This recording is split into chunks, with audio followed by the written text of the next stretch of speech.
Isipin mo ang isang baryo na biglang tumahimik hindi dahil sa gabi, kundi dahil sa 751 katawan na nawala sa loob ng 3 linggo na bigla na lang natagpuan na buo pa rin.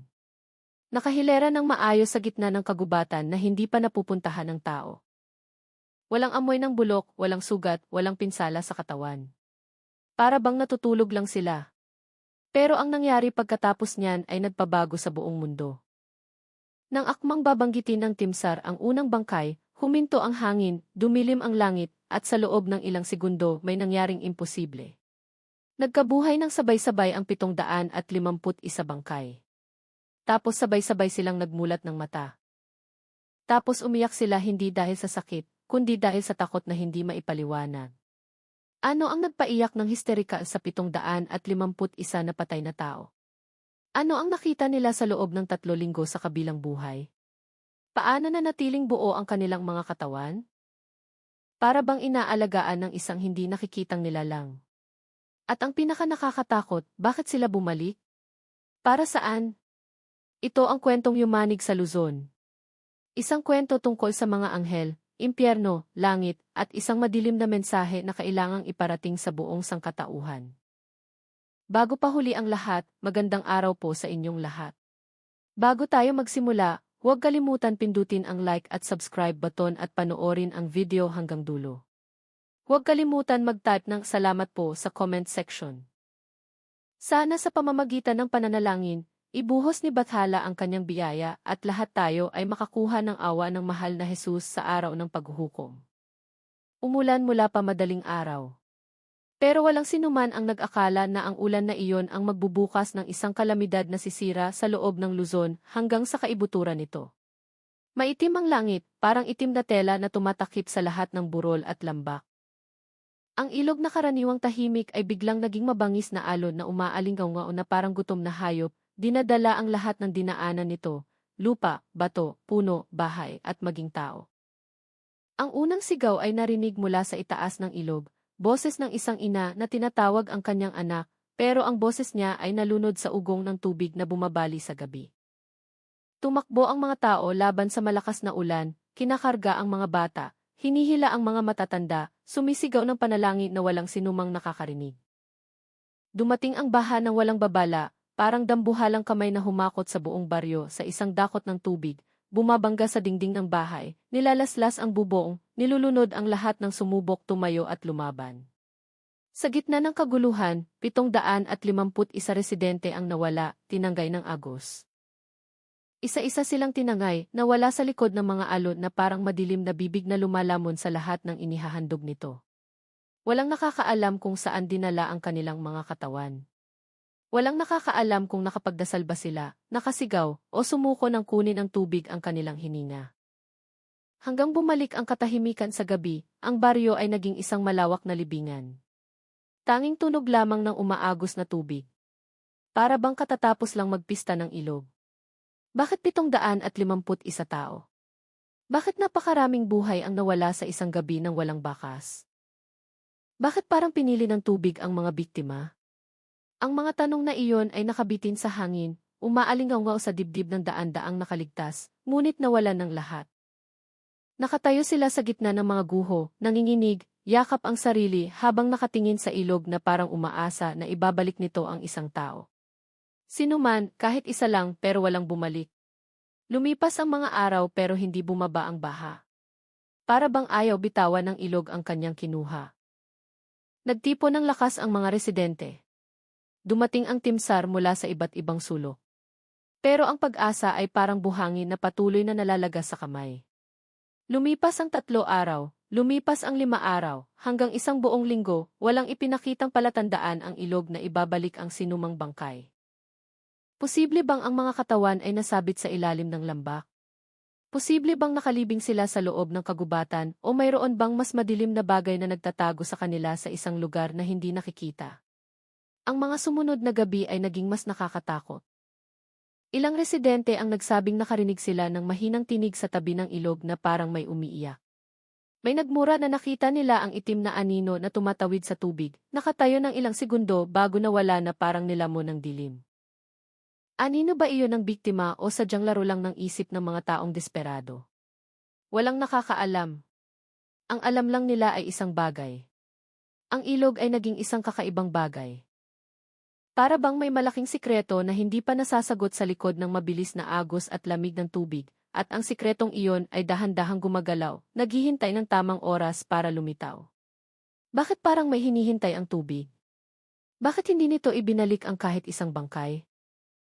Ang tanong na iyon ay bumabagabag sa baryo, higit pa sa tunog ng ulan. Higit pa sa dilim ng gabi. Nararamdaman ng lahat na mayroong isang bagay na higit pa sa isang sakuna. Hindi pa lang nila alam na ang sagot sa lahat ng nakakatakot na tanong na iyon ay gumagalaw patungo sa kanila. Tahimik, dahan-dahan, parang mga yapak ng anghel ng kamatayan na hindi nagmamadali ngunit laging tiyak. Ang mga araw ay naging mga linggo at ang mga linggo ay naging 3 buong linggo ng pagdurusa. Dahan-dahan ang paglipas ng oras, nagpapahirap na parang bawat minuto ay paalala na 751 buhay ay hindi pa rin natatagpuan. 3 linggo ay hindi maikling panahon para magtiis sa hindi tiyak na paghihintay.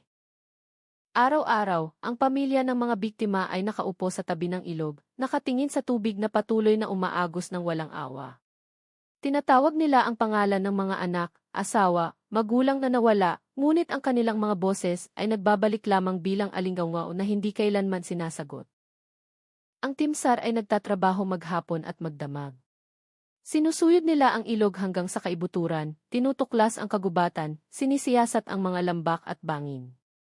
Ngunit ang resulta ay laging pareho, wala. Walang bangkay na natagpuan, walang katawan na lumulutang, walang palatandaan na makakakumbinsi na totoo silang tinangay ng baha.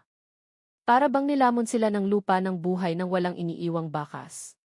Paano nawala ang 751 katawan ng ganoon na lamang?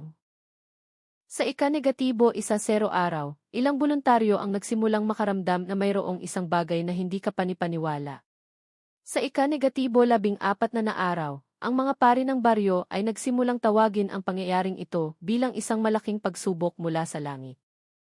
Ngunit sa ika-negatibo 21 na araw, ang kakaibahan ay nagsimulang maramdaman hindi na bilang isang pagsubok, kundi bilang isang babala na hindi maaaring baliwalain. 3 linggo na walang bangkay ay nangangahulugang 3 linggo na walang katiyakan. Ngunit higit pa roon, nangangahulugan ito na ang mga katawan ay tiyak na nasira, nabasag o nabulok. Walang posibilidad na buo pa rin sila. Ganoon ang lohika ng tao. Ngunit ang kalikasan ay tila naghahanda ng isang sagot na ganap na sisira sa lohika na iyon.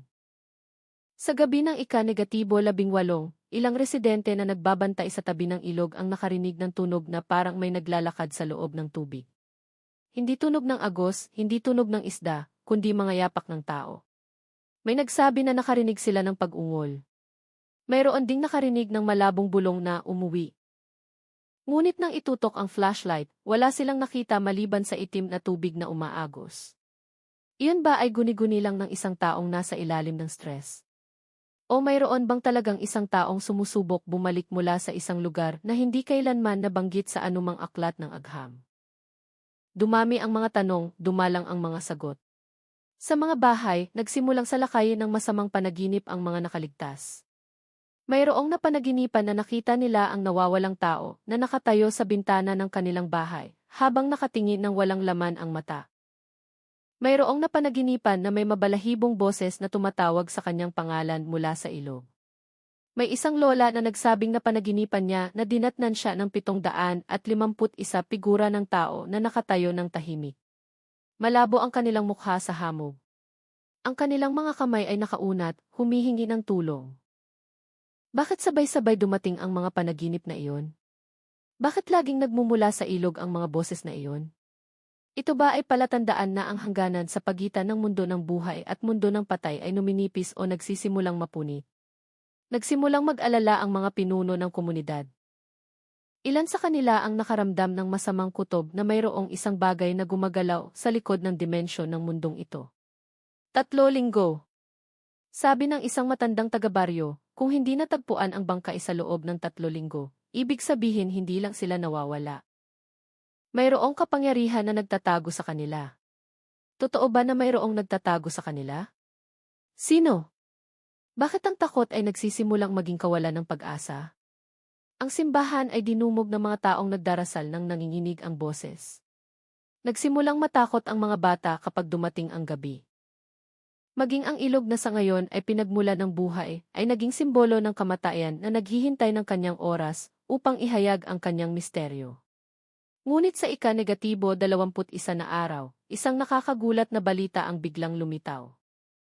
Isang miyembro ng timsar na nagsusuri sa kagubatan ang nakatagpo ng isang bagay na hindi kapanipaniwala. Sa isang hukay ng lambak na napapalibutan ng malalaking puno ay narinig ang tunog ng mga ibon na lumilipad ng balisa. Mayroong amoy ng basang lupa na hinaluan ng isang bagay na mahirap ipaliwanag.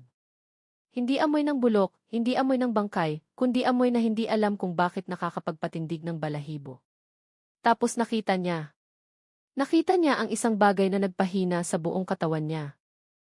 Daan-daang katawan ng tao ang nakahandusay, tahimik, hindi nabubulok, hindi nasira. Buo ang kanilang balat, ang kanilang mukha ay parang natutulog. Nakahanay sila ng maayos. Para bang may hindi nakikitang kamay na nag-ayos sa kanila isa-isa at ang bilang ay 751. Eksakto, hindi kulang, hindi sobra. Paano napunta ang mga katawan na iyon sa isang napakaliblib na lugar? Sino ang naglipat sa kanila? Bakit buo pa rin sila pagkatapos ng 3 linggo? Bakit walang kahit isang ligaw na hayop na humipo sa mga katawan na iyon? Bakit walang amoy ng bangkay? Kahit kaunti. Ang mga tanong na iyon ay parang kutsilyo na tumutusok sa dibdib ng bawat taong nakakita ng tanawing iyon sa unang pagkakataon. Nang bumalik ang miyembro ng timsar sa baryo nang maputla ang mukha, isang pangungusap lang ang nasabi niya bago siya nawalan ng malay. Hindi sila nasira. Ito ba ay isang palatandaan, himala o isang pangyayari na mas madilim pa sa kayang isipin ng tao? Walang nakakaalam. Hindi pa. Ang malinaw ay mayroong isang bagay na naghihintay na bumangon. Isang bagay na sa loob ng 21 araw ay nasa pagitan ng 2 mundo. At ang araw kung kailan mabubunyag ang lahat ay papalapit na. Ang baryo ay biglang nagulantang nang kumalat ang balita tungkol sa pagkakita ng 751 katawan na buo pa rin, parang apoy na sumisira sa tuyong bukirin. Nagtakbuhan ang mga tao papunta sa bulwagan ng baryo. Maputla ang kanilang mukha. Ang ilan ay umiiyak, ang ilan ay hindi makapaniwala. Samantalang ang iba ay nanatili na lang tahimik na parang nakarinig ng isang bagay na imposibleng mangyari sa tunay na mundo. Paano natagpuan ang 751 katawan na parang natutulog pagkatapos ng 3 linggo na nalunod? Bakit walang kahit isang katawan ang nabulok gayong ang batas ng kalikasan ay dapat gumagana ng normal? Ano ba talaga ang nangyari sa mga katawan na iyon sa huling 3 linggo? Sino ang nagbabantay sa kanila? Ang mga tanong na iyon ay bumalot sa hangin na parang usok na hindi maiiwasan. Ang timsar na unang nakakita sa lugar na iyon ay dinala pabalik ng mga residente. Maputla ang kanyang mukha, ang kanyang mga mata ay parang nakakita ng isang bagay na hindi dapat makita ng tao. Tinanong nila siya, pinilit, sinabihan na magpaliwanag. Ngunit, inuulit-ulit lang niya ang parehong pangusap na may nanginginig na boses. Nakahanay sila. Maayos. Napakaayos. Ayos na ayos. Paano nakahanay ng maayos ang bangkay na tinangay ng baha na parang linya ng mga tao na handang dasalan? Sino ang naghanay sa kanila? O mas nakakatakot, ano ang naghanay sa kanila? Umalis ang mga residente at timsar papunta sa lugar na natagpuan. Ang paglalakbay papunta sa kailaliman ay tumagal ng matagal. Dumaan sa makapal na halaman, matarik na burol, at kagubatan na napakatahimik kaya ang bawat dahon na nahulog ay tunog na parang putok.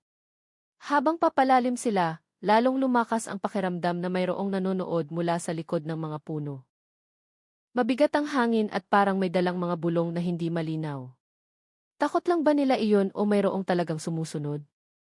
Nang pumasok ang grupo sa maliit na lambak na iyon, huminto ang mga tunog. Maging ang mga insekto ay tila nagpigil. Sa harapan nila ay nakalatag ang isang tanawin na hindi nila malilimutan sa buong buhay nila. Ang mga katawan na iyon, ang 751 biktima na nawala ay nakahanay sa 5 mahabang linya, nakalatag sa malambot na basang lupa. Walang bukas na sugat, walang amoy ng bulok, walang palatandaan ng pagkaagnas. Malinis ang kanilang balat na parang katutulog lang. Nakapikit ang kanilang mga mata, nakatiklop ang kanilang mga kamay sa dibdib o nakahandusay ng tahimik. Walang uod, walang langaw, walang ligaw na hayop na lumalapit. Bakit hindi hinawakan ng mga hayop ang mga ito? Hindi ba dapat nakakaakit ang bangkay ng mga ligaw na hayop? Paano nanatiling buo ang daan-daang katawan nang walang kahit isang bakas ng kaga?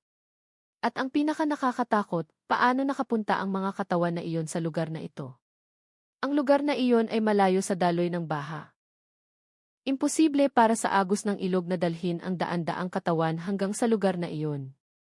May naglipat ba sa kanila o sila ba mismo ang naglakad? Walang sinumang naglakas loob lumapit sa simula. Maging ang timsar na sanay nang makakita ng bangkay ay nakaramdam ng takot sa kakaibang ito. Isa sa mga residente ang sumubok humawak sa noo ng isa sa mga katawan. Agad niyang binawi ang kanyang kamay nang maramdaman niya ang kakaibang lamig, lamig na hindi lamig ng tubig, kundi lamig na parang bagong lapida sa ibabaw ng kanilang ulo. Biglang dumilim ang langit. Kahit mataas pa ang araw. Mabilis na gumalaw ang mga ulap na parang binabalutan ang lambak na iyon at tinatakpan ang espasyo sa ibabaw nito. Mabigat ang hangin na parang mayroong isang bagay sa likod ng hamog na naghihintay na gumalaw. Sino ang nagdala sa kanila dito? Tanong ng isang residente na halos hindi na marinig ang boses. Walang sagot. Maging ang hangin ay tila huminto. Nagpa siya ang timsar na simulan ang proseso ng paglikas. Alam nila na anuman ang mangyari, kailangan dalhin pabalik sa baryo ang mga katawan na iyon. Hindi nila alam na ang desisyong iyon ang magpapabago sa lahat. Hindi nila alam na sa sandaling hawakan ng unang kamay ang katawan na iyon, ang hangganan sa pagitan ng mundo ng tao at ng mundo na kanilang kinatatakutan sa ngayon ay mapupunit. At habang naghahanda sila, isang nakakatakot na tanong ang nakabitin sa hangin, umiikot sa isip ng lahat. Patay ba talaga sila? Ang katahimikan ng lambak ay nilamon ng tunog ng mga yapak ng timsar na nagsimulang buhatin isa-isa ang mga katawan. Ngunit, ang bawat paghawak ay lumilikha ng kakaibang sensasyon na hindi maipaliwanag. Ang mga katawan ay hindi nabulok, hindi matigas, at hindi kumpol. Ang kanilang mga braso at binti ay maaaring igalaw na parang natutulog na tao na ang katawan ay mayroon pa ring kakayahang umunat. Samantalang sa medikal na aspeto, 3 linggo pagkatapos ng kamatayan ay ang panahon kung kailan ang katawan ay tumigas na, nabulok at nabubulok. Bakit ang mga katawan na iyon ay parang bagong patay lang? Totoo bang namatay sila 3 linggo na ang nakakaraan o sa loob ng 3 linggo na iyon ay hindi sila talaga namatay? Isa sa mga timsar ang humawak sa liig ng isang biktima. Walang tibok, humawak siya sa dibdib, walang paggalaw ng hininga. Patay sila, dapat patay sila, ngunit mainit ang kanilang balat, napakakinis, walang kahit isang palatandaan ng pagkaagnas, walang pagbabago ng kulay ng balat, walang amoy. Hindi ba imposible iyon? Bakit mananatiling perpekto ang katawan ng tao nang walang proseso ng pagkaagnas? Ano ang nagpahinto sa oras sa mga katawan na iyon? May nagbabantay ba sa kanila? Kung ano? Nang buhati ng timsar ang susunod na katawan, nakaramdam sila ng isang mas kakaiba. Ang mga daliri ng isang katawan ay tila bahagyang nakatiklop na parang kakagalaw lang. Akala nila ay huling reflex lang ng kalamnan. Ngunit paano nangyari ang reflex pagkatapos ng 3 linggo? Nagsimula silang magkatinginan ng may takot. Hakbang-hakbang nilang binuhat ang mga katawan sa stretcher at naghanda na ilabas sila sa lambak. Ngunit tuwing maglilipat sila ng isang katawan, may kakaibang pakiramdam na gumagapang sa buong lugar na iyon. Dahan-dahang umihip ang hangin, nagdadala ng misteryosong amoy na hindi alam kung saan nanggagaling. Amoy lupa ngunit hinaluan ng isang bagay na hindi maipaliwanag na parang amoy ng bulaklak na namumukadkad lamang sa ibang mundo. Bakit walang kahit isang langaw, bulong ng isa sa mga timsar habang nakatingin sa paligid? Totoo, sa lambak na iyon ay walang kahit isang insekto, walang kahit isang hayop. Ang kagubatan na iyon ay parang patay pansamantala. Para bang ang buong kalikasan ay nagpipigil ng hininga, ang mga katawan na iyon ay lalong nagpapakita ng kakaibang bagay. Nang sila ay buhatin, ilang labi ng biktima ang tila bahagyang gumalaw. Parang nanginginig, walang tunog. Ngunit parang may mga salita na gustong lumabas. Mga salita na nakulong sa pagitan ng 2 dimensyon. Sinusubukan ba nilang magsalita o guni-guni lang ng pagod na mata? Bakit pareho ang nararamdaman ng lahat ng timsar? Ang tanong na iyon ay umaalingaw sa loob ng bawat isa.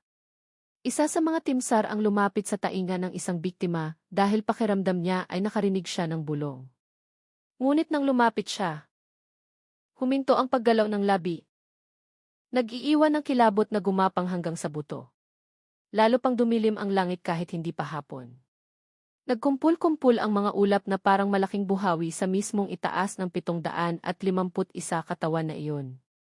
Ang lambak ay parang nakulong na espasyo sa pagitan ng tunay na mundo at ng mundo ng espiritu. Bawat segundo lalong lumalakas ang takot. Pakiramdam niya ay may naghihintay sa likod ng anino. Nanonood kung ano ang ginagawa ng mga tao. Bakit mainit ang kanyang katawan? Tanong ng isa sa mga residente na may nanginginig na boses. Walang sumagot. Walang agham na kayang sagutin ang tanong na iyon. Nang suriin nila ang ibang mga katawan, lalong dumami ang kakaiba. May katawan na nakatayo ang balahibo sa braso na parang reaksyon sa paghawak. May katawan na bahagyang gumagalaw ang dibdib na parang may mahinang hininga. May katawan na nanginginig ang talukap ng mata na parang gustong bumukas. Bakit ang patay na katawan ay nagpapakita ng aktibidad na parang natutulog na tao? Totoo bang hindi sila patay o pansamantala lang ang kanilang kamatayan? Ang timsar at mga residente ay nagsimulang magtrabaho ng mas mabilis dahil sa takot na kumakain sa kanila, ngunit ang pagmamadali ay lalong nagpalala sa tensyon na bumabalot sa hangin. Kailangan nilang ilabas agad ang mga katawan sa lambak bago pa may hindi nakikitang humadlang. Ngunit bago pa sila makalayo sa lugar na iyon, ilang miyembro ng timsar ang nagsimulang makaramdam ng iba pa. Isang presyon sa dibdib, hindi hirap sa paghinga, kundi parang may nanonood mula sa likod ng hamog. Isang bagay na malaki, isang bagay na hindi masaya. Ang mga katawan ay dinala. Takot ang bumalot sa kanilang mga mata, ngunit patuloy silang nagtrabaho. Hindi nila alam na may binubulabog sila na dapat ay nanatiling nakatago. Nang buhatin ang huling katawan, huminto ang pag-ihip ng hangin, hindi gumalaw ang mga dahon, ganap na tahimik, kakaibang katahimikan. At nang umabot sa sukdulan ang katahimikan na iyon, isang nakakatakot na tanong ang lumitaw sa isip ng lahat ng nasa lambak na iyon. Talaga bang pinayagan silang dalhin ang mga katawan ng 751 kaluluwa na ito? Hindi nila alam na ang sagot na iyon ay darating sa lalong madaling panahon. Sa pinaka-nakakatakot na paraan, lalong lumukob ang langit sa ibabaw ng lambak. Para bang nilalabanan ang buong lugar sa hindi nakikitang bigat. Nagkumpul-kumpul ang mga ulap na parang dambuhalang buhawi na dahan-dahang umiikot at lumabo ang liwanag na parang tinatakpan ng mahiwagang kamay ang araw. Ang mga tunog ng kalikasan na karaniwang bumabalot sa kagubatan ay tuluyang nawala. Walang ibon, walang insekto, walang hangin, tanging tunog lamang ng mga yapak ng timsar at ang kanilang sariling tibok ng puso na tumatalon na parang gustong lumabas sa dibdib. Ang mga katawan na iyon na umaabot sa 751 ay nagsimulang buhatin isa-isa sa stretcher. Ngunit, ang bawat katawan na hinawakan ay laging nagdudulot ng kakaibang pakiramdam. Mainit ang kanilang balat, malambot, parang natutulog na tao. Ito ba ay tunay na bangkay? O ito ba ay mga katawan na nasa bingit ng dalawang mundo? Bakit walang kahit isang palatandaan ng pagkasira na karaniwang kasama ng kamatayan? Ang timsar at mga residente na tumutulong ay nakaramdam ng kakaibang vibration tuwing bubuhatin nila ang katawan. Ang vibration na iyon ay hindi mula sa lupa, hindi mula sa hangin, kundi mula sa katawan ng biktima mismo. Para bang mayroong isang bagay sa loob ng mga katawan na iyon na nagsisimulang bumangon, gumalaw, o naghihintay pa nga. Lalo pang dumilim ang kagubatan sa paligid nila. Gayong tanghali pa lamang, parang sinipsip ang liwanag ng isang bagay sa lambak na iyon. Ang ilan ay nagsimulang makaramdam ng presyon sa dibdib na parang mayroong nanonood sa kanila mula sa likod ng mga puno. Nagtatago ba ang kagubatan na ito ng isang bagay o naghihintay ba ito ng isang bagay na mangyari? Nang buhatin ng timsar ang ika-30 katawan, isang kakaibang tunog ang narinig mula sa linya ng mga bangkay. Mahinang tunog, napakahina na parang paghinga o pagbuntong hininga. Mahabang hininga ng isang taong katatapos lang umiyak, lahat sila ay biglang lumingon. Ngunit, ang mga katawan ay nanatiling tahimik, hindi gumalaw, nakapikit ng mahigpit ang mga mata. Ngunit totoo ba ang tunog na iyon o nagsisimula na silang mag-hallucinate dahil sa sobrang stress? Isang residente ang sumubok lumapit. Idinikit niya ang kanyang tainga sa dibdib ng isa sa mga biktima. Walang tunog ng hininga, walang tibok, ngunit pakiramdam niya ay nakarinig siya ng malabong alingawngaw mula sa loob na parang tunog ng daan-daang yapak na nakahanay sa mahabang pasilyo. Nanginginig siya na lumayo habang nakatingin sa katawan na iyon ng may takot. Nang mas marami ng katawan ang buhatin, biglang dumating ang malamig na hangin mula sa silangan. Hindi malamig na hangin kundi lamig na tumutusok sa buto. Lamig na nagpapatindig ng balahibo at nagpapabilis ng tibok ng puso. Lamig na parang sa isang nilalang na hindi tao. Bakit lumitaw ang hangin na iyon nang magsimula lang ang paglikas? Bakit ang direksyon ng hangin ay laging patungo sa mga katawan na iyon? Habang mas maraming katawan ang buhatin, lalong lumakas ang nakakatakot na kapaligiran na bumabalot sa lambak na iyon. Biglang nahulog ang isa sa mga katawan mula sa stretcher. Dahil nanginginig ang kamay ng timsar na hindi na kayang pigilan. Nahulog ang katawan na iyon nang nakatagilid at bahagyang nakaharap sa gilid ang ulo. Tapos may nangyaring nakakagulat. Nanginginig ang kanyang talukap ng mata, napakahina, ngunit malinaw na nakikita. Lahat sila ay natahimik. Walang sinumang naglakas loob lumapit. Reflex lang ba iyon ng kalamnan? Galaw lang ba iyon na natitira? O sinusubukan ba ng katawan na iyon na imulat ang mata? Ano ang mangyayari kung tuluyan ng bumukas ang kanyang mga mata? Pinilit ng ibang timsar ang sarili na manatili sa trabaho. Pinakalma nila ang sarili, iniisip na reaksyon lang iyon ng katawan. Ngunit alam ng lahat sa kanilang puso, ang katawan ng tao na 3 linggo ng patay ay imposibleng magkaroon ng ganoong reaksyon. May nangyayari. May nangyayari na hindi dapat mangyari. Nang buhatin ang unang katawan, biglang yanig ang lupa. Hindi malakas na pagyanig, kundi mahinang vibration na gumapang mula sa dulo ng linya ng mga bangkay hanggang sa paa ng lahat. Ang vibration na iyon ay parang yapak ng dambuhala na malayo, ngunit habang tumatagal ay papalapit. Bakit yanig ang lupa? Dahil ba nilipat nila ang mga katawan na iyon o mayroong isang bagay sa ilalim ng lupa na bumabangon? Nagsimulang matakot ang mga tao. May nagdarasal, may tahimik na umiiyak, mayroong dahan-dahang umatras habang nakahawak sa dibdib. Ngunit walang sinumang naglakas loob umalis sa lambak na iyon. Pakiramdam nila kung aalis sila, mas masama ang mangyayari. Isang bagay na maaaring maglagay sa panganib sa buong baryo. Nang buhatin ang huling katawan mula sa isang linya, ibang tunog ang narinig. Sa pagkakataong ito ay mas malinaw na parang tunog ng isang taong humihinga ng malalim. Pagkatapos matagal na nalunod, lahat sila ay nagyelo. Naputla ang kanilang mukha, lumaki ang kanilang mga mata. Walang sinumang naglakas loob gumalaw. Ngunit, ang mga katawan ay nanatiling tahimik. O tahimik ba talaga sila? Walang oras ang timsar para isipin iyon. Kailangan nilang tapusin ang paglikas. Kailangan nilang lumabas sa lambak na iyon ng mabilis hanggat maaari. Dahil habang mas matagal sila roon, lalong lumalakas ang pakiramdam na ang lambak na iyon ay nagtatago ng isang bagay o kabaliktaran, nagtatago ng isang bagay para hindi lumabas. At nang magsimula silang gumalaw para umalis sa lugar na iyon, bumagsak ang isang patak ng ulan mula sa langit. Isang patak na sinundan ng isa pa. Tapos daan-daang patak ng ulan ang biglang bumagsak ng malakas. Para bang gustong takpan ng langit ang isang bagay na malapit nang mangyari. Tumakbo ang timsar na dala ang mga stretcher. Hindi nila alam na mas marami pa sa katawan ang dala nila. Dala nila ang isang bagay na nakatago sa loob ng 3 linggo. Isang bagay na matagal nang gustong bumalik. Ang pinakamalaking tanong ay nakabitin. Kung ang mga bangkay na ito ay totoo namang patay, bakit parang naghahanda ang mundo sa kanilang pagkabuhay? Bumuhos ang malakas na ulan nang marating ng grupo ng timsar at mga residente ang mas mataas na lugar. Ibaba nila ang mga katawan para ayusin bago ipagpatuloy ang paglalakbay patungo sa baryo. Ngunit nang ilagay ang mga katawan sa basang lupa, may nangyari na hindi maipaliwanag. Sa una ay mahinang tunog lamang, napakahina na parang may humihinga ng malalim. Nagkatinginan ang mga timsar na may maputlang mukha. Narinig nila. Narinig nilang lahat. Ang tunog ay nagmula sa mga katawan na nakahandusay. Huminga lang ba sila? Bago pa man nila maiproseso ang kilabot na iyon, isang pangalawang tunog ang narinig. Sa pagkakataong ito ay mas malakas na parang may nagpapumilit huminga pagkatapos matagal na nalunod. Tapos isa pa at isa pa hanggang sa tuluyang narinig ang tunog mula sa buong paligid. 751 katawan na dating tahimik ay nagsimula ng huminga. Nagsimula ang sigawan ng takot. Sumigaw ang mga residente. May nahulog ang mga stretcher.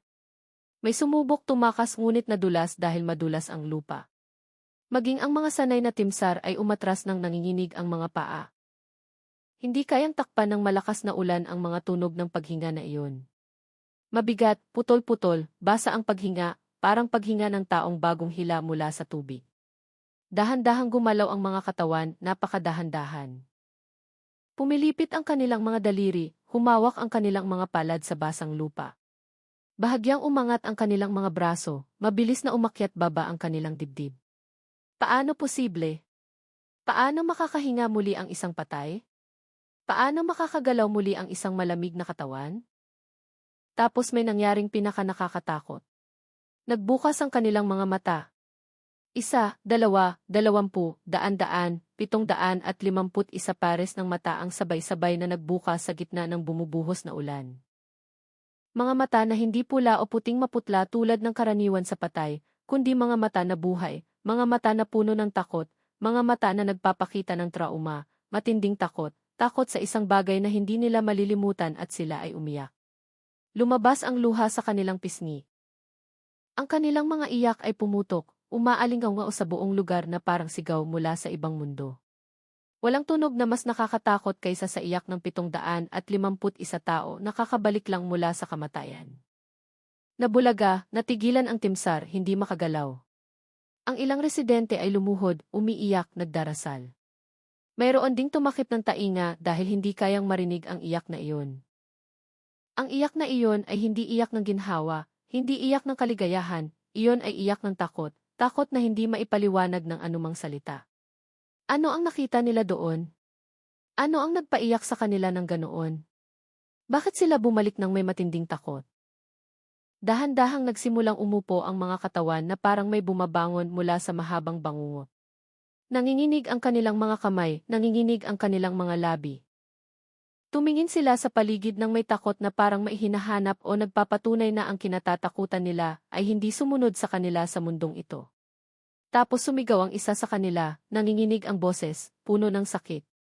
Patay na kami, ang iba ay sumunod. Pumutok ang kanilang mga boses na parang basag na salamin. Nakita namin. Dinala kami. Pinakita sa amin. Huwag niyo kaming ibalik doon. Tulong! Ano ang nakita nila? Sino ang nagdala sa kanila? Saan sila dinala? Bakit sila nagmamakaawa na huwag silang ibalik doon? Sinubukan lumapit ng timsar. Ngunit nang makita nila ang mga mata ng mga biktima, humina ang kanilang mga tuhod. Hindi lang takot ang nasa mga mata na iyon, mayroon ding mas malalim. Isang bagay na hindi dapat makita ng sinumang tao. 751 biktima ang sabay-sabay na umiyak. Niyayanig ng malakas ang kanilang katawan. Sa gitna ng ulan at sigawan na pumutok na parang bagyo, isang bagay ang malinaw. Ang mga namatay ay hindi bumalik ng walang dahilan. At ang dahilan na iyon ay mas madilim kaysa sa anumang inakala ng tao. Ang iyak na iyon ay hindi tulad ng iyak ng tao, nakakaligtas lang mula sa sakuna. Mayroong isang bagay na mas malalim, mas madilim, at mas tumutusok sa bawat tunog na lumabas mula sa 751 tao na iyon. Umiyak sila na parang ang buong kaluluwa nila ay ginaglaslas ng isang bagay na hindi nakikita ng ordinaryong tao. Ang kanilang mga dibdib ay mabilis na umakyat baba. Ang kanilang mga kamay ay humahawak sa lupa, kumakayod sa putik na parang sinusubukan nilang tiyakin na totoo silang bumalik sa mundong ito. Ang mga residente ay nakatayo lang na nagyelo. Walang sinumang naglakas loob lumapit. Maging ang timsar ay pareho. Maging sila nasanay ng humarap sa kamatayan, dugo, at pinakamalalang aksidente ay lahat ngayon ay natigilan at walang magawa. Dahil ang nasaksihan nila ay hindi kamatayan, kundi ang pagbabalik ng kamatayan na naglalakad sa lupa. Isang nasa edad na lalaki na kakagising lang ay gumapang patungo sa isa sa mga timsar, umiiyak habang nagmamakaawa, "Tulong, huwag niyo kaming ibalik doon. Tulong!" Ang kanyang boses ay pumutok, huminto na parang isang taong kakatapos lang tumakbo mula sa isang bagay na humahabol sa kanya. Mula sa likod, isang batang babae ang sumigaw. Matinis ang kanyang boses dahil sa takot. Patay na kami. Lahat kami ay patay na. Bakit kami ibinalik? Bakit kami ginising? Ano ang ibig sabihin nila kung patay na sila? Paano sila nakatayo doon ngayon? At mas nakakatakot, sino ang nagbalik sa kanila? Lalong lumakas ang iyak. Isang maliit na bata na nalunod sa baha 3 linggo na ang nakakaraan ay nakaupo ngayon habang yakap ang kanyang mga binti. Nanginginig ng malakas. Maputla ang kanyang labi. Ibinulong niya, ayoko na makita iyon ulit. Ayoko na pumasok sa lugar na iyon ulit. Anong lugar? Bakit maging isang maliit na bata ay may parehong nakakatakot na takot? Samantala, ang iba ay nakapikit ang mata, nakahawak sa ulo, na parang sinusubukan nilang burahin ang isang partikular na imahe mula sa kanilang alaala. Ngunit ang kanilang mukha ay lalong natakot na parang habang sinusubukan nilang kalimutan. Lalo pang lumitaw ang imahe na iyon sa gitna ng kaguluhan na iyon. Isang tanong na hindi nasabi ang nakabitin sa hangin. Pinipilit ang dibdib ng lahat. Ano ba talaga ang nakita nila habang sila ay patay? Isang lalaki na nakaupo sa lupa ang nagsimulang magsalita ng walang tanong. Putol-putol ang kanyang mga salita. Parang inuulit ang trauma na hindi na niya kayang tiisin. Kami-kami ay dinala ng isang bagay hindi tao, hindi anyo na nakita namin kailanman. Tumingin siya sa langit na parang natatakot na mayroong bababa anumang oras. Hindi kami tinangay ng agos. Ang aming katawan lang ang tinangay.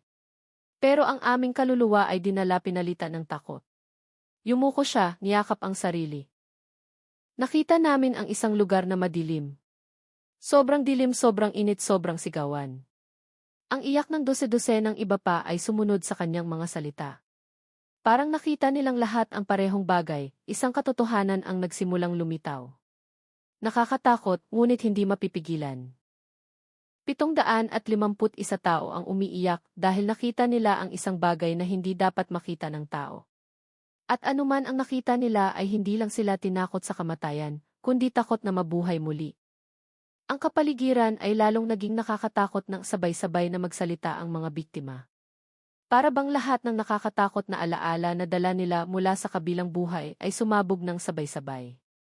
Ang ilan ay nagsalita ng hirap, ang ilan ay sumigaw. Samantalang ang iba ay nawalan ng kontrol sa kanilang katawan, nanginginig ng walang tigil. Isang matandang babae ang humawak sa kamay ng isang residente, mahigpit na humawak hanggang sa maputla ang kanyang balat. Dinala kami ng mga anghel, sabi niya na may nanginginig na boses. Hindi ang mga anghel na inilalarawan ng tao, hindi ang mga may puting pakpak, kundi mga anghel ang nagpapayanig sa lupa sa bawat hakbang nila. Tumingin siya ng diretsyo, puno ng kilabot ang kanyang mga mata. Hindi sila nagsalita ng may boses, kundi sa liwanag at vibration. At tuwing titingnan nila, nanginginig ang buong kaluluwa namin. Posible ba iyon? Nagpakita ba talaga ang mga anghel sa 751 tao na ito? Kung totoo, para saan sila dinala? Isang lalaki na dating nawalan ng malay ay gising na ngayon at gumagapang na lumapit habang itinuturo ang langit. Kinagatan kami sa mahabang pasilyo, napakahaba na parang tunog ng bagyo. Tunog na nagpapabali ng aming puso. Ang iba ay sumagot na may nanginginig na boses. Hindi kami makatanggi. Hindi kami makagalaw. Hinilalang kami na parang bulak na sinipsip ng hangin. Tapos sumigaw ang isang tao ng balisa. Dinala kami sa lugar na puno ng apoy. Ang iba ay sumunod. Narinig namin ang mga sigawan. Mga sigawan na nagpapabali ng buto. Mga sigawan ng tao na pinahihirapan. Kinagatan ang kanilang katawan. Pinlansa sila ng mainit na bakal. Mayroong malalaking hukay na may mga tao na hindi namamatay. Ang pagpapahirap ay sobrang totoo. Ang kapaligiran ay naging histerikal. Iyak na hinaluan ng sigawan. Ang ilan ay tumakip ng tainga, ang ilan ay tumakip ng mata. Ngunit ang boses ng mga biktima ay hindi maaaring baliwalain. Ano ang nakita nila? Bakit sila sobrang sigurado na hindi iyon panaginip? Paano posibleng daan-daang tao ang magbigay ng parehong testimonya ang hindi nagkakarinig? Sa gitna ng lahat ng sigawan, ang boses ng isang maliit na bata ang nagpatahimik sa buong pulutong. Tumayo siya, nanginginig ang kanyang katawan, pula ang kanyang mga mata dahil sa sobrang pag-iyak. Dinala kami ng mga anghel sa lugar na iyon, sabi niya ng mahina. Sabi nila, kailangan nating makita dahil nakalimutan ng tao. Nakalimutan ano? Nakalimutan sino? Nakalimutan ano? Lahat sila ay nagpigil ng hininga. Nagpatuloy ang bata na lalong lumiliit ang boses. Sabi nila, hindi pa panahon para mamatay tayo. Pero kailangan muna nating maintindihan kung ano ang naghihintay sa mga taong gumagawa ng masama. Isang batang babae ang sumigaw at nakita namin iyon. Nakita namin ang lahat ng iyon. Nakita namin ang impyerno. Ang salitang iyon, impyerno, ay umaalinggaw sa buong lugar. Ang mga residente na dating matapang ay dinukot ng parehong takot. Naramdaman ng timsar na humina ang kanilang mga tuhod. Walang sinumang tumawa, nagduda o nagtanggi. Ang kapaligiran ay sobrang totoo, sobrang nakakatakot para ituring na kasinungalingan. Kung totoo ang lahat ng iyon, bakit silang lahat ay sabay-sabay na dinala doon? Bakit hindi isa o dalawang tao, kundi 751 lahat? Ito ba ay isang malaking babala para sa mundo? Tapos isang lalaki na nakaupo na basang-basa ang mukha ng luha ang nagtaas ng kanyang ulo at dahan-dahang nagsabi, pagkatapos noon, dinala kami sa ibang lugar. Isang lugar na maliwanag, isang lugar na maganda. Ilang tao ang tumango habang umiiyak. Kakaiba na kahit inilalarawan nila ang langit, nanginginig pa rin ang kanilang katawan dahil sa takot. Para bang ang kagandahan na iyon ay hindi regalo, kundi isang mensahe na kailangang iparating. Pinakita nila ang langit, sabi ng isang ina na mahigpit na yakap ang kanyang anak. Isang lugar kung saan naninirahan ang mga mabubuting tao, isang lugar kung saan walang sakit, walang init, walang sigawan. Tumingin siya sa paligid ng may namamagang mata. Sabi ng mga anghel, kailangan nating bumalik dahil sa mundong ito ay nagsisimulang dumilim ang puso ng tao. Humawak siya sa kanyang dibdib. Ibinabalik kami hindi para mabuhay, kundi para magbigay babala. Lahat sila ay natahimik. Dahan-dahang huminto ang iyak. Humina ang ulan na parang nagpipigil na makinig. Ang 751 biktima na iyon ay nagsimulang magtaas ng kanilang mukha. Ang kanilang tingin ay pare-pareho, puno ng trauma, ngunit may dala ding iba pa. Isang mensahe, isang babala, isang katotohanan mula sa kabilang buhay na hindi maaaring tanggihan. At isang tanong ang dahan-dahang bumalot sa isip ng lahat. Kung ibinalik sila ng mga anghel sa mundo, para saan at ano ang mangyayari kung hindi pinansin ang babala na ito? Huminto ang ihip ng hangin, bumalik ang katahimikan nang ang isa sa mga biktima ay dahan-dahang tumayo, nakatingin sa lupa na parang nakakakita ng anino ng nakaraan na ayaw niyang ulitin. Nanginginig ang kanyang katawan, nanginginig ang kanyang labi, ngunit kailangan niyang magsalita. Alam ng lahat ng biktima na kailangan nilang ipagpatuloy ang kanilang pagtatapat anuman ang panganib na darating pagkatapos. Dinala kami sa unang lugar, sabi niya ng mahina. Isang lugar na madilim, isang lugar na parang loob ng lupa. Lumunok siya ng hirap. Nakita namin ang impyerno. Lahat sila ay kumunot ang noo. Ang salitang iyon ay yumayanig sa hangin, higit pa sa lindol, impyerno. Salita na sa ngayon ay nabubuhay lamang sa mga libro, pag-aaral at masamang panaginip. Ngunit nakita iyon ng daan-daang tao ng sabay-sabay. Paano posibleng magkapareho ang testimonya ng napakaraming tao? Posible bang guni-guni lamang ito, malawakang guni-guni o mayroong talagang malaking kapangyarihan na nagbukas ng tabing ng kabilang buhay para sa kanila? Isang batang babae ang nakaupo habang hawak ang kanyang buhok. Init, sabi niya na may nanginginig na boses. Hindi init ng ordinaryong apoy, tumagos ang init sa buto. Init na nagpatigil sa amin sa pag-iisip. Ang iba ay sumingit, nanginginig ng malakas ang boses. Mayroong mga tunog ng sigawan. Ngunit hindi ordinaryong sigawan. Ang sigawan na iyon ay nagpapabali ng puso. Sigawan na hindi humihinto kahit ang pinahihirapan ay hindi namamatay, ipinikit niya ang kanyang mga mata. Lumabas ang luha. Nakita namin ang mga tao na kinakaladkad, ang kanilang mga kamay ay nakakadena. Ang kanilang mga mukha ay natutunaw na parang kandila. Ilang tao sa mga residente ang tumakip sa kanilang bibig, pinipigilan ang pagsusuka. Mayroon ding umiyak dahil sa kilabot. Ang timsar na karaniwang matapang ay biglang humawak sa balikat ng bawat isa. Para bang ang takot na iyon ay nakakahawa sa hangin. Sa lugar na iyon, patuloy ng isang matandang lalaki na puno ng luha ang boses. Hindi lang namin nakita ang mga estranghero. Nakita namin ang mga taong kilala namin. Tumingin siya sa lupa. Nakita namin ang aming mga kapitbahay. Nakita namin ang aming mga kapatid. Maging ang ilan ay nakakita ng kanilang sariling pamilya. Paano posible iyon? Bakit nakita nila ang mga taong kilala nila? Talaga bang pinaparusahan ang mga kaluluwa na iyon? O ang impyerno na iyon ay anino lamang na ipinakita para magbigay ng mensahe? Isang binata ang nagtaas ng kanyang mukha na may pulang mata. Nakita namin ang mga bukas na libingan, sabi niya ng hirap. Nakita namin ang mga taong habang nabubuhay ay mahilig manloko. Sa likod ng kanilang balat, kinakaladkad na nakabaligtad ang mukha, pinigilan niya ang pag-iyak. Nakita namin ang mga nanakit sa kanilang mga magulang na pinapalo ng mga nilalang na kasinlaki ng bundok. Nilalang. Anong nilalang ang nasa mundo pagkatapos ng kamatayan? Anghel ba o tagapagbantay ng lugar na iyon? Isang ina na yakap ang kanyang anak ay nagsabi na may mahinang boses. Tuwing gusto naming sumigaw, nawawala ang aming boses. Para bang nilalamon ng lugar na iyon ang boses. Mayroong malaking bangin. Dagdag ng isa pa. Bangin na puno ng mga tao na hindi namamatay. Ang init ay nagpapagusto sa amin tumakas, pero hindi makagalaw ang aming mga paa. Isang lalaki na kakagising lang pagkatapos mawala ng malay ay sobrang takot. Ang kanyang mga salita ay napuputol ng hikbi. Pinakita sa amin ang lahat ng iyon hindi para pahirapan, kundi para babalaan. Ang mga anghel ay nakatayo malapit sa amin, pero hindi sila tumulong. Pinakita lang nila. Pinakita para saan?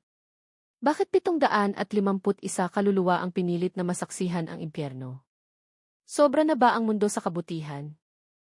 Ang matandang babae kanina ay tinakpan ang kanyang mukha at nagsabi na may nanginginig na boses. Kami ay nandoon hindi bilang residente, kundi bilang saksi. Saksi na totoo ang impyerno at isang pangungusap mula sa kanya ang tumusok sa buong pulutong. At sabi ng mga anghel, sabihin sa tao na hindi na kami maghihintay ng matagal. Ano ang ibig sabihin niyan? Hindi na maghihintay ng matagal para saan? Ito ba ay palatandaan na ang mundo ay malapit ng magwakas o lumalakas ang galit ng langit? Walang sagot. Ngunit ang takot na kumalat sa mukha ng lahat ay sapat na upang ipaliwanag ang lahat. Ang nakita nila ay hindi sakuna, kundi babala. Matapos isalaysay ang pinakamadilim na bahagi ng kanilang paglalakbay, nagbago ang kapaligiran sa lugar na iyon. Ang iyak na dati ay malakas ay naging mahina at paos na boses. Ang ilang biktima ay sumubok huminga ng regular, ang ilan ay pumikit, sinusubukan na kalmaduhin ang sarili. Ngunit ang trauma na iyon ay sobrang kapit. Tapos isa sa kanila ang nagsimulang magsalita ulit, sa pagkakataong ito ay may ibang tono, hindi ginhawa, hindi kaligayahan, kundi pagkamangha na hinaluan ng takot. Pagkatapos ng impyerno, sabi niya ng mahina. Dinala kami sa ibang lugar. Lahat sila ay pinakinggan ng maigi. Ang lugar na iyon ay maliwanag. Liwanag na hindi nakakasakit sa mata. Liwanag na nagpapagaan ng dibdib. Isang lalaki ang tumingala sa langit habang ngumiti ng bahagya. Sa unang pagkakataon mula nang mabuhay muli, mukha siyang kalmado. Nakita namin ang hardin na hindi mailalarawan. Matataas ang mga puno, kumikinang ang mga bunga, malinaw ang ilog, walang init, walang lamig, lahat ay perpekto. Ang iba ay sumingit. Naamoy namin ang bango na hindi pa namin naamoy sa mundo. Bango na parang nagtatanggal ng lahat ng bigat sa aming puso. Isang batang babae na maputla pa rin ang mukha ang bumulong. Nakita namin ang mga bahay na gawa sa liwanag. Tiningnan niya ang kanyang nanginginig na kamay. Nakita namin ang mga taong nakangiti sa amin. Maliwanag ang kanilang mukha. Nagpapalabas sila ng kapayapaan. Isang matandang lalaki ang humawak sa kanyang dibdib. Lumabas ang luha hindi dahil sa takot, kundi sa pagkamangha. Nakita namin ang langit. Nakita namin ang ipinangako ni Bathala. Bakit ipinakita ng mga anghel ang langit sa 751 tao? Bakit pagkatapos ng impyerno ay dinala sila sa maliwanag na lugar na ito? Ito ba ay sadyang pinakita para maintindihan ng tao ang isang bagay o ang langit na iyon ay nagiging patunay na may pag-asa pa rin? Isang ina ang nagsabi habang humihikbi, hinigit ng aking anak ang aking kamay. Sabi niya, gusto niyang manatili. Ang kanyang anak na ngayon ay buhay na ulit ay nakayuko lang. Puno ng pagkakasala ang kanyang mukha. Nakaramdam ako ng kapayapaan. Napakapayapa. Sabi niya, sa unang pagkakataon sa buhay ko, hindi ako nakaramdam ng takot. Isang binata ang tumingin sa lupa at dahan-dahang nagsabi, pinapili kami. Biglang nagyelo ang pulutong. Pumili ng ano, tanong ng isang tao. Sumagot ang binata, sabi ng anghel, kung gusto ninyong manatili, papayagan namin. Natahimik ang kapaligiran. Iniaalok nila ang langit sa inyo kung tatanggapin ninyo. Ano ang mangyayari kung tumanggi kayo? Bakit? Sumagot ang isang biktima na may boses. Ngunit sinabi rin ng anghel, kung babalik kayo sa mundo, ibig sabihin tinanggap ninyo ang gawain. Kailangan ninyong iparating ang nakita ninyo. Dahil lalong dumidilim ang mundo, lalong matigas ang ulo at hindi na mahaba ang panahon. Ano ang ibig sabihin ng hindi na mahaba ang panahon? Anong palatandaan ito? Bakit ipinarating ang mensaheng ito sa daan-daang tao ng sabay-sabay? Isang matandang babae ang nagtaas ng kanyang mukha at nagsabi, gusto naming lahat na manatili. Sino ang ayaw manatili sa langit? Pero sabi ng anghel, kailangan pa kami ng tao. At sa nanginginig na boses, nagpatuloy siya, ibinabalik kami para magbigay babala na totoo ang impyerno. Totoo ang langit at nakakalimutan na ng tao ang dalawa. Lahat sila ay natahimik, walang naglakas loob na huminga ng malakas. 751 saksi ang nakatayo, hindi bilang mga biktima ng baha, kundi bilang mga tagapagdala ng mensahe na nagpapapigil sa mundo. Isang tanong ang nakabitin na parang anino kung ibinalik sila para magbigay babala. Kung gayon, ano ang mangyayari kung hindi pinansin ang babala na iyon?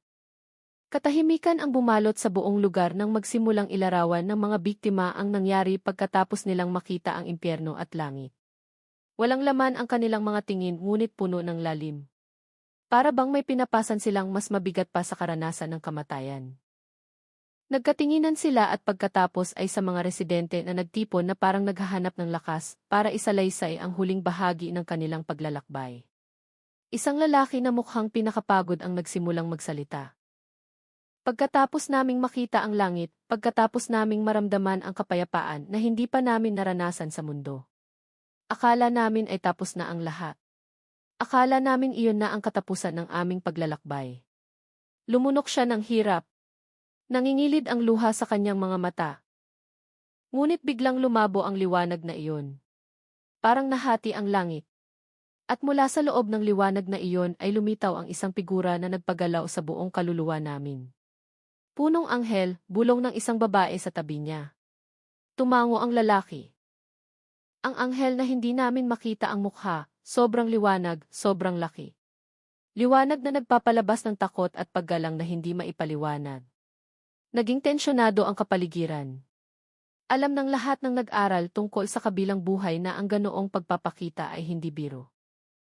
Kung lumitaw ang punong anghel, ibig sabihin mayroong isang napakalaking nangyari.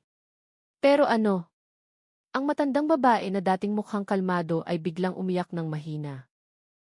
Ang anghel ay nakatayo sa pagitan ng langit at impyerno na parang pintuan ng dalawang mundo. At nagsalita siya ng walang boses. Ngunit ang kanyang mga salita ay tumago sa aming mga puso. Humawak siya sa kanyang dibdib. Ang unang pangungusap na kanyang sinabi ay nagpaluhod sa aming lahat. Ilang tao mula sa mga residente at timsar ang lumunok, pinipigilan ang tensyon na bumabalot sa hangin. Lahat ay naghihintay. Lahat ay gustong malaman kung ano ang pangungusap na iyon. Hindi pa oras mo, sabi ng anghel. Muling bumalot ang katahimikan sa buong lugar. Hindi pa oras mo. Paano posibleng 751 tao ang makarinig ng parehong mensahe? Para saan sila tinawag sa dalawang mundo na iyon kung hindi pa oras nilang mamatay? At bakit ibinalik ni Bathala ang napakaraming kaluluwa ng sabay-sabay? Isang binata ang nagpatuloy na may nanginginig na boses. Tinanong namin, bakit kami dinala sa impyerno? Bakit kami pinakita ang langit? Ano ang layunin ng lahat ng iyon? Tinakpan niya ang kanyang mukha at sumagot ang anghel, dahil ang mundo ay nasa bunga ng kanyang gawa. Nakalimutan ang gawa. Nagbibigay babala ba ang anghel na ang tao ay nasa bingit ng isang espiritual na kalamidad? Papunta ba ang mundo sa isang bagay na hindi na kayang kontrolin? Isang babae ang nagsabi habang umiiyak, ipinakita ng anghel ang mundo mula sa itaas. Nakita namin ang lupa na maliit. Nakita namin ang mga lungsod na puno ng liwanag. Nakita namin ang digmaan. Nakita namin ang tao na nagkakagulo, nagwawasak. At sabi ng anghel, dumidilim ang puso ng tao. Dumidilim ang puso ng tao. Ang pangungusap na iyon ay yumanig sa lahat. Sinasabi ba ng anghel na nawawalan na ng pagkatao ang tao? Isang batang lalaki na nakaligtas sa trahedya ang nagsalita na may mahina ngunit malinaw na boses. Sabi ng anghel, kung magpapatuloy ang tao na ganito, parurusahan ang mundo. Lahat sila ay kinabahan, parusa. Ano ang ibig sabihin niyan? Kalamidad sa katapusan ng panahon o isang bagay na mas malaki pa. Nagpatuloy ang bata, halos hindi na marinig ang boses. Sabi ng anghel, kailangan nating bumalik para magdala ng mensahe para huminto ang tao bago pa huli ang lahat. Isang nasa edad na lalaki ang yumakap sa kanyang dalawang tuhod. Ayaw naming bumalik. Nakita na namin ang langit. Gusto naming manatili.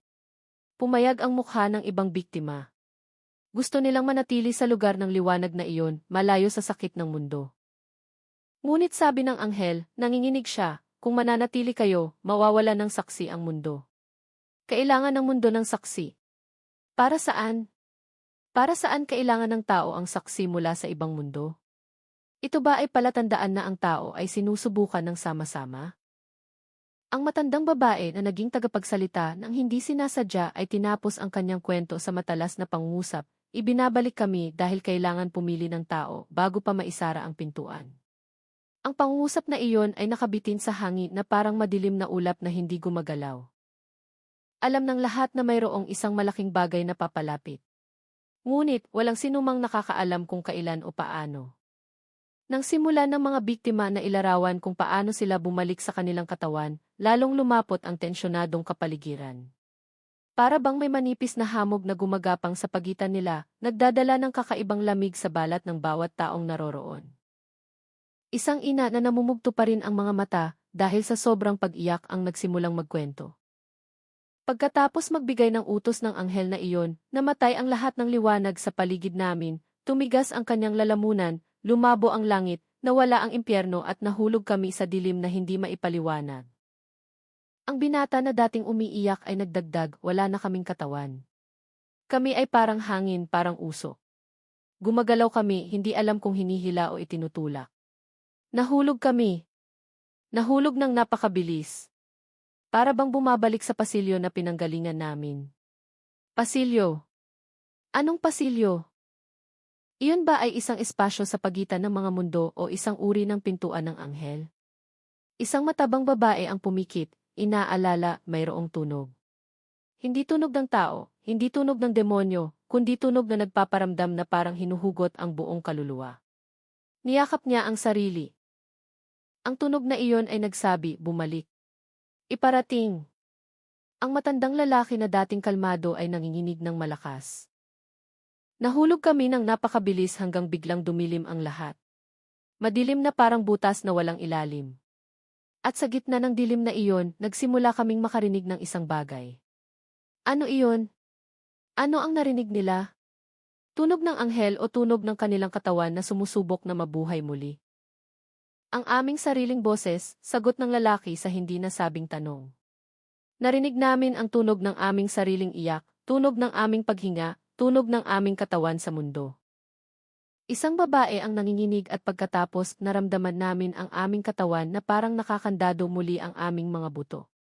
Parang muling umagos ang aming dugo. Bumalik sa dati ang katawan, muling gumana ang mga organo. Paano posible?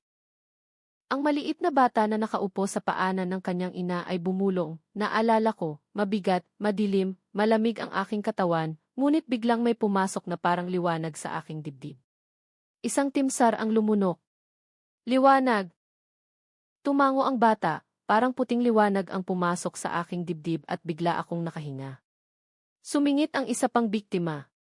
Lahat kami ay nakaramdam ng parehong bagay.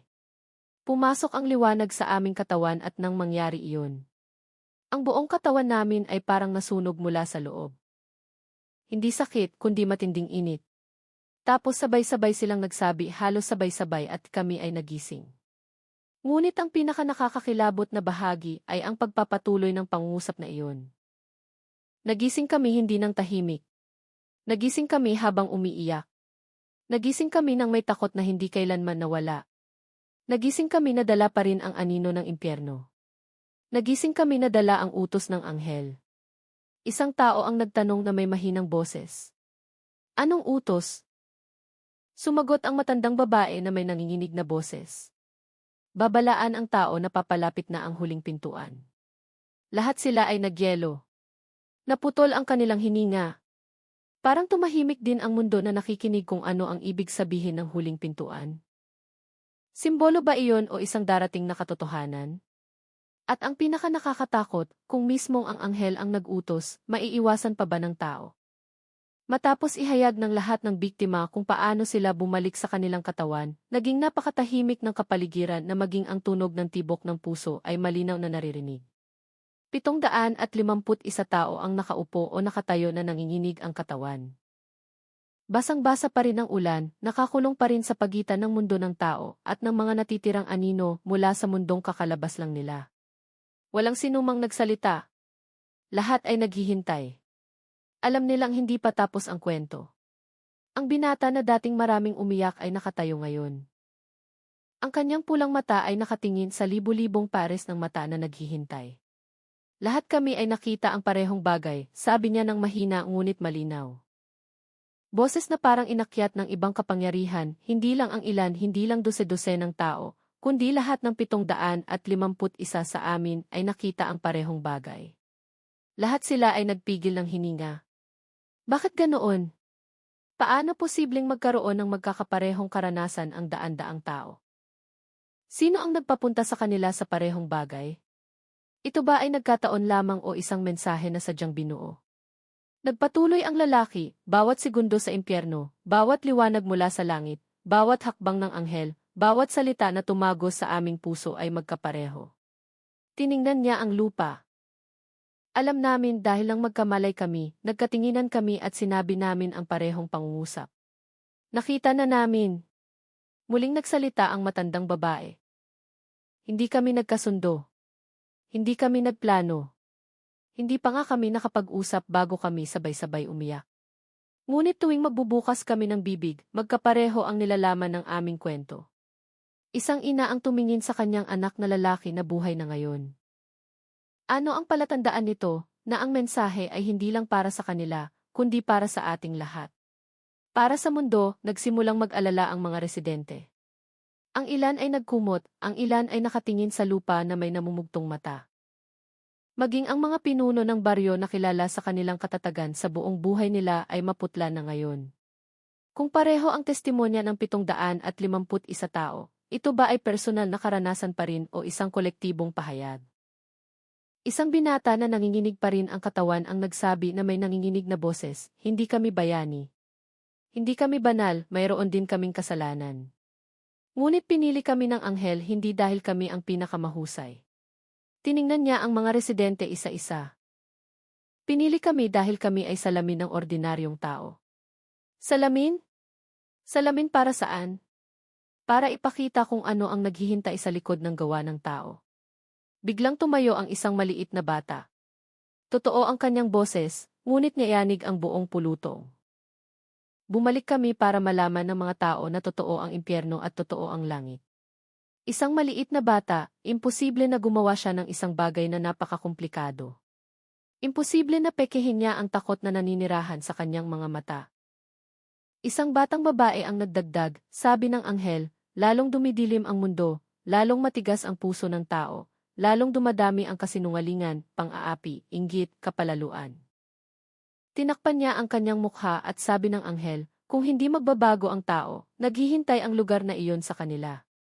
Ang mga salitang iyon ang nagpatindig ng balahibo ng lahat ng naroroon. Kung totoo ang sinabi ng anghel, kung ang mensahe ay hindi lang takot, kung gayon ano ang ibig sabihin nito para sa kinabukasan ng tao?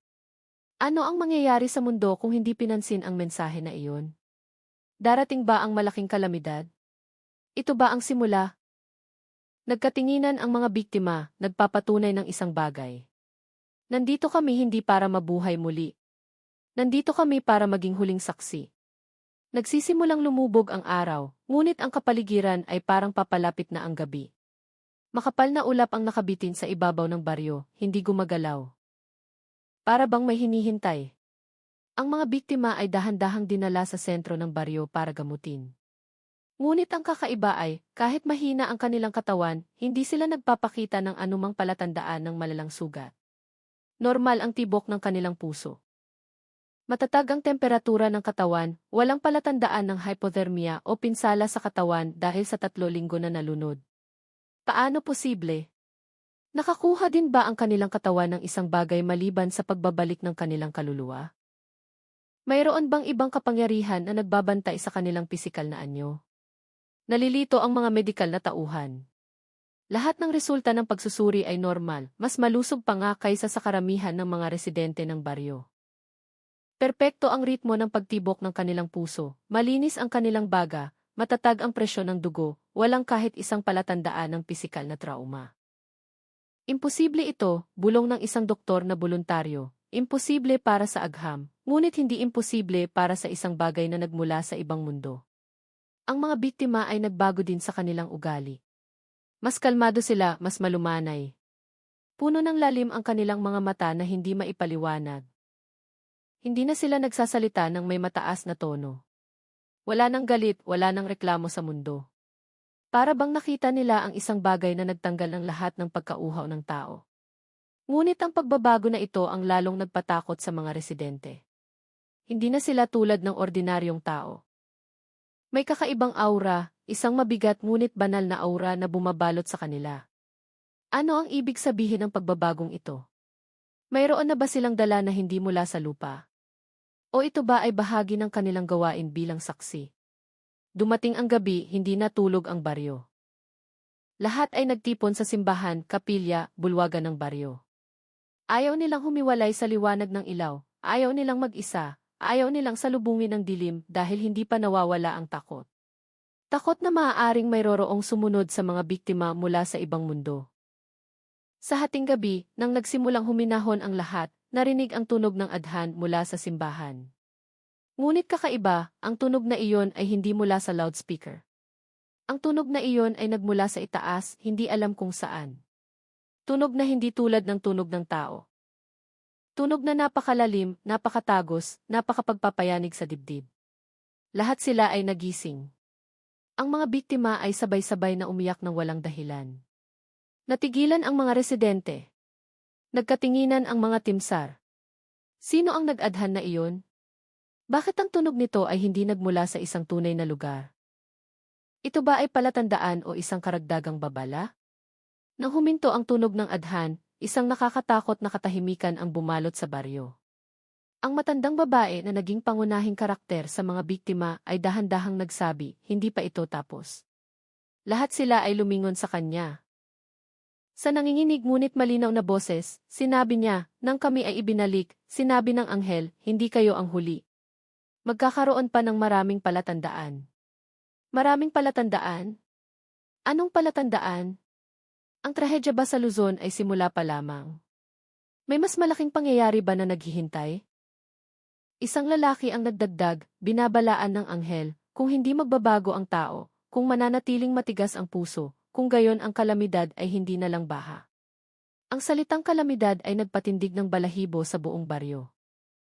Tapos nagtaas ng mukha ang matandang babae, mga mata na nakakita ng dalawang mundo, mga mata na nagdadala ng huling mensahe mula sa langit. At sinabi niya, ang nakita namin ay hindi larawan ng nakaraan, kundi larawan ng kinabukasan. Lahat sila ay natahimik. Walang sinumang naglakas loob na gumalaw. Walang sinumang naglakas loob na magtanong. Dahil alam ng lahat na anuman ang mangyari pagkatapos nito. Hindi na magiging pareho ang mundo. Ang gabing iyon ay dahan-dahang lumipas. Para bang ang mundo mismo ay takot na isara ang araw na puno ng babala. Pagkatapos kumalat sa buong baryo ang kwento ng 751 biktima na muling nabuhay, walang sinuman ang talagang nakatulog. Ang mga residente ay nakaupo ng magkakadikit, yakap ang kanilang mga tuhod, yakap ang kanilang mga anak, yakap ang kanilang sariling puso na nabasag ng takot. Walang sinumang naglakas loob na patayin ang ilaw, walang sinumang naglakas loob na lumabas ng bahay ng mag-isa. Napakalamig ng hangin, ngunit hindi lamig na nagmula sa hangin ang bundok, kundi lamig na nagmula sa kamalayan na nakita ng tao ang isang anyo ng katotohanan na matagal na nilang binaliwala. Sa langit, ang maitim na ulap ay nakabitin ng tahimik na parang mata na nanonood. Madalas na mayroong mahinang kislap, hindi kidlat, hindi liwanag ng ilaw, kundi isang bagay na hindi maipaliwanag. Para bang ang langit ay nagbibigay ng palatandaan na hindi pa tapos ang kwento. Lahat na nangyari ay hindi katapusan, kundi simula. Mula sa malayo, narinig ang tunog ng iyak hindi mula sa tao, kundi mula sa hangin. Tunog na parang nagmula sa alaala ng mga biktima na nakulong pa rin sa pagitan ng mga mundo. Iyak na walang may-ari. Iyak na nagmula sa katotohanan na sobrang bigat para tiisin ang tao. Ang iyak na iyon ay parang nag-aanyaya sa lahat na magmuni-muni, na hukayin ang puso na matagal nang nakasarado dahil sa abala ng mundo at dilim ng pagnanasa. Sa gitna ng takot na iyon, may isang kamalayan na dahan-dahang gumapang sa puso ng bawat tao na naroroon sa araw na iyon. Nabubuhay tayo sa isang marupok na mundo at ang bawat hakbang natin ay humuhubog sa tadhana sa kabilang buhay. 751 tao ang buhay na patunay na ang buhay ay hindi lang ang nakikita ng mata. Ang mundong ito ay hindi lang ang naghihintay sa tao. May ibang lugar na naghihintay, lugar na nagtatala ng lahat ng gawa, mabuti o masama, malaki o maliit. At sa gabing iyon, parang nagmulat ang mata ng mundo, parang sinampal ang tao ng katotohanan. Katotohanan na hindi sila nag-iisa sa buhay na ito. 751 tao ang bumalik hindi para takutin. Bumalik sila hindi para maging alamat, hindi para maging kwento sa gabi.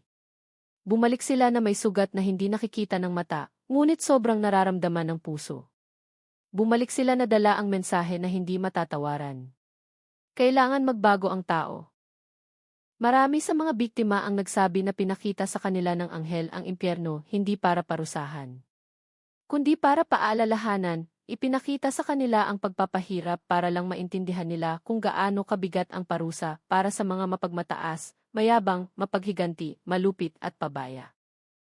Nasaksihan nila ang dilim ng malapit, naramdaman ang init mula sa impyerno, narinig ang mga sigawan ng tao na hindi namamatay at ang mga sigawan na iyon ay nananatili sa kanilang tainga nang sila ay muling bumangon sa mundo. Iyon ang nagpaiyak sa kanila. Iyon ang dahilan kung bakit nanginginig ang kanilang mga kamay. Iyon ang dahilan kung bakit puno ng trauma ang kanilang mga mata. Hindi sila takot mamatay. Takot sila sa lugar na nakita nila pagkatapos mamatay. Ngunit hindi lang impyerno ang nasaksihan nila. Ipinakita rin ang langit na parang nagiging panimbang. Langit na may malambot na liwanag, nakakapagpakalmang amoy, malinaw na ilog at katahimikan na nagpapapanatag ng puso. Langit na nagpaparamdam sa kanila na ang lahat ng maliliit na kabutihan ay hindi nawawalan ng saysay. Langit na nagpapatunay na ang ngiti, kabutihan, katapatan, sinseridad, pagmamahal ay lahat ay mailugar at gantimpala na hindi maiisip. Kaya ipinanganak ang unang moral na aral, ang maliit na kabutihan ay hindi kailanman maliit at ang maliit na kasamaan ay hindi kailanman madali. Walang gawa ng tao na nawawala ng walang bakas. Lahat ay patungo sa isang bagay, lahat ay patungo sa isang lugar. Sa gabing tahimik na iyon, nagsimulang umiyak ang mga residente nang hindi alam ang dahilan. Mayroong isang bagay sa kanilang puso na nahipo. Isang bagay na nagpamulat sa kanilang mata na maaaring sila ay masyadong abala sa paghabol sa mundo na lumilipas. Hinahabol nila ang yaman, hinahabol ang kasikatan, hinahabol ang kapangyarihan. Ngunit nakalimutan nila na ang katawan na kanilang inaalagaan ay masisira at ang kaluluwa na kanilang binaliwala ang mananatili. Ang pangalawang moral na aral ay nakaukit. Ang tao ay nabubuhay na parang naglalakbay at ang huling patutunguhan ay hindi sa mundong ito. 751 biktima ang bumalik hindi nang may pagmamalaki, kundi nang may takot. Hindi para magbigay ng heroic na kwento, kundi para iparating ang mapait na katotohanan.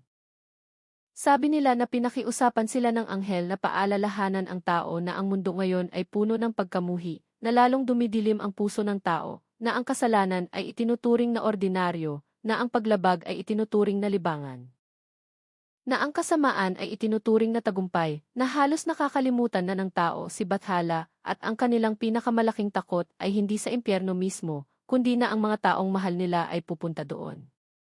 Iyon ang pangatlong moral na aral. Madalas tayong natatakot mawalan ng yaman, ngunit hindi natatakot mawalan ng sarili nating kaluluwa. Nang ikwento ng mga biktima kung paano sila bumalik sa kanilang katawan, kung gaano kasakit ang proseso na iyon, kung paano muling idinikit ang kanilang katawan ng enerhiya mula sa ibang mundo. Naintindihan ng mga residente ng baryo na ang buhay ay hindi ganap na karapatan ng tao. Ang buhay ay kaloob at maaaring kunin anumang oras ng walang babala.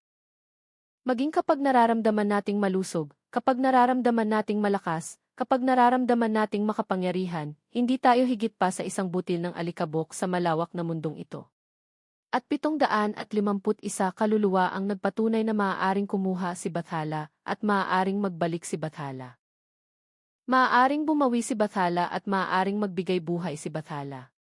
Sa gabing iyon, sinabi ng isa sa mga biktima na may mahina ngunit tumatago sa puso na boses, mas takot kaming mabuhay kaysa mamatay. Dahil ang mabuhay ay nangangahulugang kailangan naming panagutan ang lahat sa huli. Ang pangungusap na iyon ang nagpakagat ng labi ng ilang residente, pinipigilan ang iyak. Paano posibleng mabuhay ang tao nang walang takot kay Bathala? Paano posibleng maglakad ang tao sa mundo nang hindi iniisip ang kabilang buhay? Paano posibleng magkaroon ang tao ng buhay, ngunit hindi kailanman inaalagaan ito ng may kabutihan? Ang ikaapat na moral na aral ay ipinanganak.